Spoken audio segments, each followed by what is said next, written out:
ప్రార్థనా శక్తిని పొందుకోకుండా, ప్రార్థనా శక్తిని అనుభవించకుండా మనం ఏమీ సాధించలేం. అందుకే వీరు అన్నారు, అయ్యా మా కోసం ప్రార్థన చేయండి. మేము యుద్ధానికి వెళ్తున్నాం. అంతకుముందు మా బలాన్ని, శక్తిని ఆసరా చేసుకొని వెళ్ళాం, కానీ విజయం పొందలేదు. ఎందుకంటే ఆయన సన్నిధి మాతో లేదు. కాబట్టి ఇదిగో ఇప్పుడు మేము ఇలాంటి బలహీనతలో ఉన్నామని వారు ఎరిగి మా మీదకి వస్తున్నారు. అయితే మా కోసం మీరు ప్రార్థన చేయడం మానకండి అన్నారు. సమూయేలు అదే రీతిగా వారి కోసం దహన బలిని అర్పించి ప్రార్థించడం ప్రారంభించాడు. హల్లెలూయా.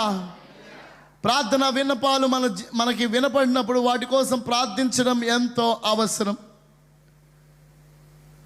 కన్ఫెషన్ నుంచి వెంటనే దేవుని సన్నిధిలో కనిపెట్టడం కోసం బయలుదేరి వెళ్ళారు.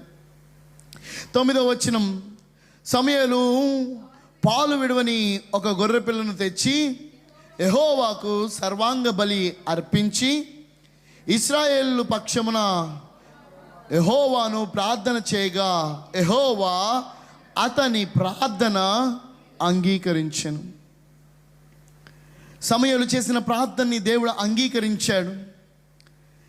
అర్పించిన దహన బలిని ఆయన స్వీకరించాడు. స్వీకరించిన పిమ్మట తన ప్రార్థనని దేవుడు అంగీకరించాడు.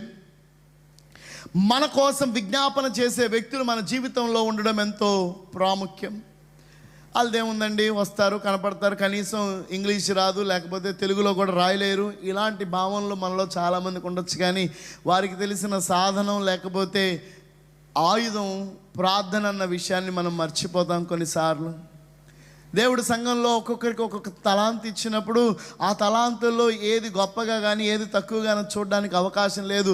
నీకు అన్నీ చేయటం వచ్చేమో కానీ ప్రార్థన చేయటం రాకపోతే నీలో ప్రభావం బయటికి రాదు. ప్రార్థించే వారిని బట్టి దేవునికి